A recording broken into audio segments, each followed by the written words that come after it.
आज हम दो न्यूज को कवर करने वाले हैं। ये दोनों ही न्यूज है एक्सट्रीमिज्म की। तो शुरुआत करते हैं पहली न्यूज से। 28 मई 2026 बकरी ईद के दिन एक 17 साल का लड़का, इसका नाम सूर्य प्रताप चौहान था, 11th क्लास में पढ़ता था, जो कि अपने घर से निकला था अपने दोस्तों से मिलने के लिए। बकरी ईद का दिन था और उसके कुछ मुस्लिम दोस्त भी थे जो कि उसके आसपास खड़े थे और उन्होंने उससे पूछा, क्या तूने कभी कुर्बानी होते हुए देखी है? तो बोला, नहीं यार, मैंने तो कभी कुर्बानी होते हुए नहीं देखी, मैं तो हिंदू हूँ ना। तो उस मुस्लिम बच्चे ने क्या करा, अपने पास से एक चाकू निकाला और उसके पेट में घोंप दिया। विक्टिम अपनी जान बचाने के लिए 200 मीटर तक भागने की कोशिश कर रहा था, लेकिन उसे 4-5 लोगों ने पकड़ा और उसे जान से मार दिया। इमीडिएटली उसे हॉस्पिटल लेके जाया गया, लेकिन अगले ही दिन पता चलता है कि एक प्राइवेट हॉस्पिटल में उसकी डेथ हो गई। जिसने उसे चाकू से मारा था उसका नाम अरशद था। पुलिस ने उसे पकड़ा और अगले ही दिन उसका इनकाउंटर कर दिया। पुलिस की साइड से ये स्टोरी आई कि हम उसको पकड़कर ले जा रहे थे, उसने भागने की कोशिश की और उसके पास से वेपन्स भी मिले और हमारे बीच में क्रॉस फायरिंग हुई जिसमें वो मारा गया। अब देखो, कानूनन रूप से हमें वही मानना होगा जो पुलिस कह रही है, लेकिन मेरे अपने ओपिनियंस हो सकते हैं। मेरे ओपिनियन से इनकाउंटर किया गया है। अब दिक्कत पता है क्या है, ये केस किसी एक पॉइंट में प्रॉब्लमेटिक नहीं है, ये मल्टीपल पॉइंट्स में प्रॉब्लमेटिक है। इसमें हम एक एक करके सारे पॉइंट पर बात करते हैं और शुरुआत करते हैं इसके पहले पॉइंट से कि आखिर मारा ही क्यों गया। आई अंडरस्टैंडिंग की एक पर्टिकुलर कम्युनिटी काफी ज्यादा कट्टर है और उसमें कुछ बीमार मानसिकता वाले लोग भी आते हैं, जिसके बारे में हम थोड़ा सा आगे बहुत ज्यादा डीप में बात करेंगे। होता क्या है कि हिंदू दल वाले बहुत ही ज्यादा क्लियरली जस्टिफाई कर देते हैं कि भाई साहब, हम तो बॉडी को जलाएंगे ही नहीं। जब तक यूपी पुलिस कोई इंस्टेंट एक्शन नहीं लेती है, हम सबको घर पर ही रहने देंगे और उसके अगले ही दिन ये इंस्टेंट जस्टिस दे दी जाती है। अब होता क्या है कि इंस्टेंट जस्टिस अपने आप में प्रॉब्लमेटिक है, क्योंकि अगर मैं अपने एक नजरिए से देखूं तो भाई कितना अच्छा हुआ, कौन कोर्ट कचहरी के इतने लंबे प्रोसेस से गुजरता। कोर्ट में तो लिटरली तलवे घिस जाते हैं भाई परिवार के अपने ही लिए इंसाफ मांगने के लिए। जब भी कोर्ट में कोई केस जाता है तो वो अपने आप में एक बहुत लंबा प्रोसेस बन जाता है, लेकिन उसके लिए हमारे योगी जी हैं, सिस्टम चल रहा है भाई, ऐसे लोगों को इंस्टेंटली गोली मार देंगे। और ये चीज काफी ज्यादा सही भी है। मैं इसके खिलाफ नहीं हूँ कि भाई इसको क्यों गोली मारा, इसके साथ ना करो, क्यों किया, नहीं। मेरी बातों को गलत कॉन्टेक्स्ट में लेने की बिल्कुल भी जरूरत नहीं है, बल्कि मैं ये कहना चाहता हूँ कि हमारे देश में लॉ बने हुए हैं तो वो किसी रीजन से बने हुए हैं। अगर हम सारी पावर्स पुलिस को ही देना चाहते हैं तो सभी चीज दे देते हैं, कोर्ट को पूरी तरह से हटा देते हैं। क्योंकि ये समझो, अगर हम सही चीज के लिए इलीगल रास्ते का यूज कर रहे हैं तो वही यूज कल को गलत चीज के लिए भी की जा सकती है। आज वो चीजें करी जा रही है जिससे कि तुम सेटिस्फाई हो, लेकिन कल वो चीजें भी की जाएंगी जिससे तुम अनअवेयर रहोगे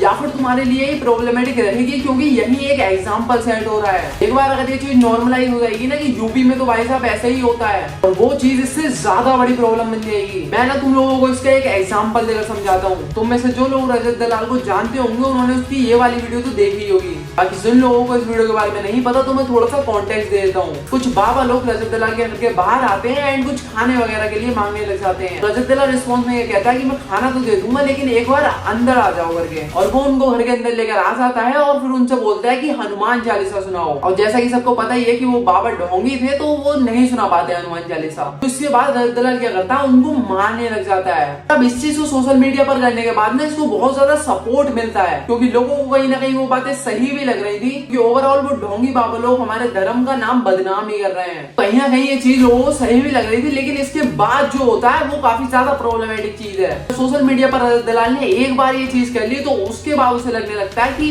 मैं कुछ भी करूं लोग मुझे सपोर्ट करेंगे। इसके बाद हमारे सामने काफी सारी न्यूज आती है जिसमें वो बच्चों को पकड़कर बहुत गलत गलत काम भी करवाता है। और अब मैं उसके ऊपर कोई ब्लेम भी नहीं लगा रहा कि वो अच्छा आदमी है या बुरा आदमी है, बल्कि जो चीजें उसने पास्ट में की है हमने उस चीजों को डिस्कस करा है। क्या श्योरिटी है कि यूपी पुलिस उस पावर को अच्छी चीजों में ही यूज करेगी? और अब मैं इस चीज को बिल्कुल भी गलत नहीं बोल रहा हूँ कि इंस्टेंट सोल्यूशन क्यों दिया गया, बल्कि मैं ये कहना चाह रहा हूँ क्योंकि बीजेपी ही पावर में है और योगी जी भी बीजेपी से ही हैं, तो क्यों ना हम कानून बदलने के ऊपर थोड़ा सा ध्यान दे सकते हैं। एंड आई एम सॉरी, मैं इसके भी खिलाफ हूँ कि आपने उसको जंगल में ले जाकर ऐसे मार दिया, बल्कि मैं तो ये कहना चाह रहा हूँ कि उसको चौक पर ले जाकर तड़पा कर मारते और एक एग्जाम्पल सेट करते। और तुम लोगों को भी अब ये चीज सुनकर काफी सही लग रहा होगा कि हाँ भाई ये करते, लेकिन नहीं किया जा सकता। ये चीजें तब तक सही नहीं होंगी जब तक हम इसको एज अ कानून नहीं बना देते, क्योंकि अगर हम इस चीज को एज अ कानून नहीं बनाते हैं और हम ऐसे ही बोलेंगे कि पुलिस वाले आते हैं और पीट कर चले जाते हैं तो वो सबको ही पीटना शुरू कर देंगे। आई जस्ट वांट कि अगर कोई ऐसे इंस्टेंट जस्टिस वाले प्रोसेस बनाना भी चाहता है तो उनको कानून पर बनाओ, बलबली मत करो और इसको एक सिस्टमेटिक तरीके से बनाओ, वरना चीजें मिसयूज होती हैं और होती रहेंगी। और अभी कुछ देर पहले मैंने तुम लोगों से बोला था कि एक पर्टिकुलर कम्युनिटी है जो कि थोड़ी कट्टर है। यार मैं तुमसे अच्छे से बात करना चाहता हूँ and let me be very straight forward, मैं मुस्लिम कम्युनिटी से ये बात बोलना चाहता हूँ। यार मैंने ना थोड़ी बहुत वीडियोस देखी जिसमें लोग जाकर मीडिया वाले जाकर पूछ रहे हैं तुम लोगों से कि ये जो केस हुआ है इसके बारे में आपको कुछ पता है? प्रिया नाम का एक लड़का था 7 मुस्लिम लोग बकरीद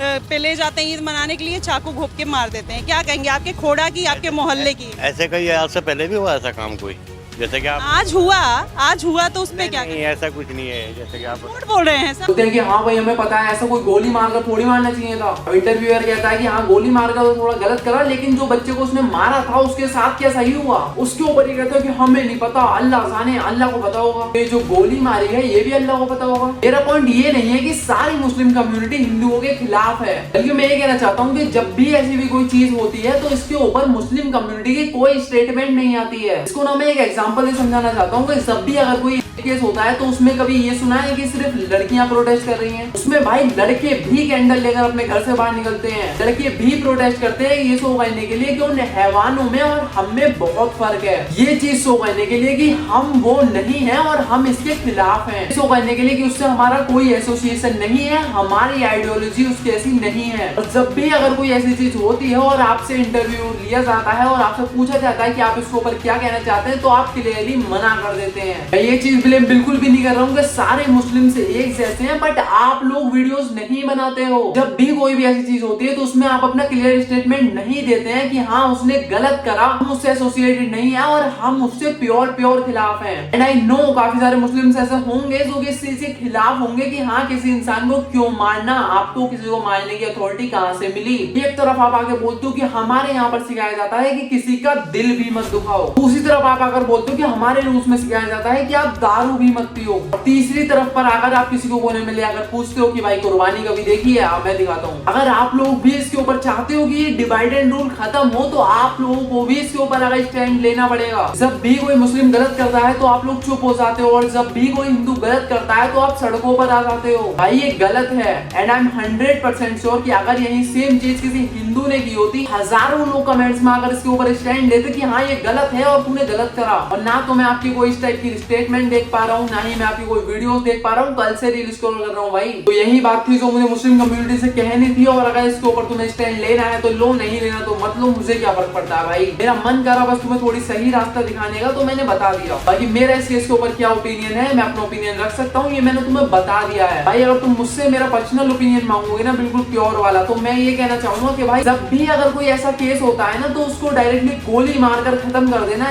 ये राइट चीज नहीं है। क्योंकि भाई ये काफी ज्यादा इजी मौत हो गई है कि आपने उसको जंगल में ले गए एंड उसको गोली मार दिया। भाई मेरे अकॉर्डिंगली उसको तड़पाना चाहिए, पूरी यूथ के सामने एक एग्जाम्पल सेट करना चाहिए कि देखो भाई ये होता है अगर तुम ऐसा करते हो तो। भाई ऐसा होना चाहिए कि अगर अगली बार कोई ऐसा करने की सोचे भी तो उसकी रूह कांप जाए, इस टाइप की सजा देनी चाहिए। भाई गोली मार देना तो बहुत ज्यादा इजी मौत हो गई यार, तड़पाओ उसको शॉप पर ले जाकर। लेकिन जैसा कि मैंने तुम्हें लॉ के बारे में क्लियर करा, मैंने सब बता दिया भाई इस वीडियो में। बाकी इस चीज पर तुम्हारा क्या ओपिनियन है, तुम क्या चाहते थे कि इसको कैसी सजा देनी चाहिए थी, ये मुझे कमेंट में नीचे जरूर बताना। बाकी अगर वीडियो इन्फॉर्मेटिव और सही लगी हो तो एक लाइक जरूर से कर देना। एंड हाँ सब्सक्राइब करने से पहले रुक जाओ भाई, वरना हाइप का बटन गायब हो जाएगा। हाइप करो भाई वीडियो को दबा के, क्योंकि तभी ये वीडियो और लोगों तक पहुंचेगी और ये मैसेज और लोगों को मिलेगा कि भाई ऐसा करना गलत है, ये चीज मत करो, वरना सजा अगली बार से तुम्हें इतनी बुरी दी जाएगी कि तुमने सोची भी नहीं होगी। लेट्स डू इट भाई, हाइप करो। बाकी मैं मिलता हूँ तुम लोगों से नेक्स्ट वीडियो में, तब तक के लिए गर्व से बोलो जय हिंद जय भारत।